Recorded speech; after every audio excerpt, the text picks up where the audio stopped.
Hello hi. ఏంటో తెలుసా? కొడుగుడ్లు అనుకుంటున్నారా? కాదు, పుట్టకొక్కులు. ప్యాకెట్ వచ్చేసి ఇది 70 రూపాయలు పడుతుంది. ఈరోజు ఇది కర్రీ మాకు సూపర్గా వండుకొని తినేసేయాలి. వీటిని ఇలా 10 నిమిషాలు నీళ్ళల్లో నానబెట్టి కడిగితే శుభ్రంగా మట్టిపోతుంది.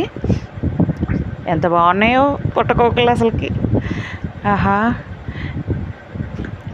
మేము ఎక్కడైనా ఫంక్షన్లకు వెళ్ళిన కాడ అక్కడ పుట్టకొక్కుల కర్రీ వండుతుంటారు కదా, ఆ మష్రూమ్స్ కర్రీ అనుకుంటా వేస్తుంటారు. నేనైతే అడిగి మరీ కొంచెం వేయించుకుంటాను. ఇగో ఇలా కడిగి తెల్లగా శుభ్రంగా పక్కన పెట్టేశాను. ఇప్పుడు వీటిని కట్ చేశాను.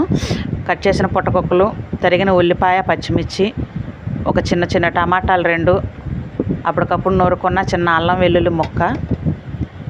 Curry ready. వంట ఆయిల్ వేసేసి ఉల్లిపాయ పచ్చిమిర్చి వేసేసి కొంచెం వేగిన తర్వాత తరిగి పెట్టిన ఉల్లిపాయల్లో కడిగి ఉంచిన కరివేపాకు వేసాను. అలా గిరగిర తిప్పేసేయటమే గంటే మనం స్పీడ్గా. ఇప్పుడు కడిగి కట్ చేసి ఉంచుకున్న పుట్టకొక్కులు వేసేసాము. కొంచెం అలాగా మగ్గనిచ్చి ఒక 5-10 నిమిషాలు స్లిమ్లో మగ్గనిస్తే ఆ పుట్టకొక్కుల్లో కూడా లైట్గా వాటర్ ఉంటుంది. ఈ ఉల్లిపాయ వాటర్కి పుట్టకొక్కుల వాటర్కి అలా కొంచెం కల్లులుప్పు వేస్తే కరిగిపోయిద్ది. ఇప్పుడు కొంచెం పసుపు వేసేసి అలా మగ్గిన తర్వాత దంచి పెట్టుకున్న చిన్న అల్లం వెల్లుల్లి ముక్క వేసాను. అలా తాజాగా నూరిన అల్లం వెల్లుల్లి వేస్తే ఆ స్మెల్, ఆ టేస్టే వేరబ్బా.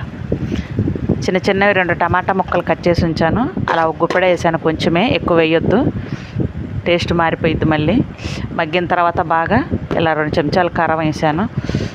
మేము కొంచెం కారం ఎక్కువే తింటాం. అలా ఒక 2 నిమిషాలు మగ్గనిస్తే వేడి పుట్టకొక్కుల కర్రీ రెడీ. ఇలా సింపుల్గా వండుకుంటేనే దీని టేస్ట్ బాగుంటుంది. చెత్త చెదారం వేసి చండాలంగా చేయకుండా.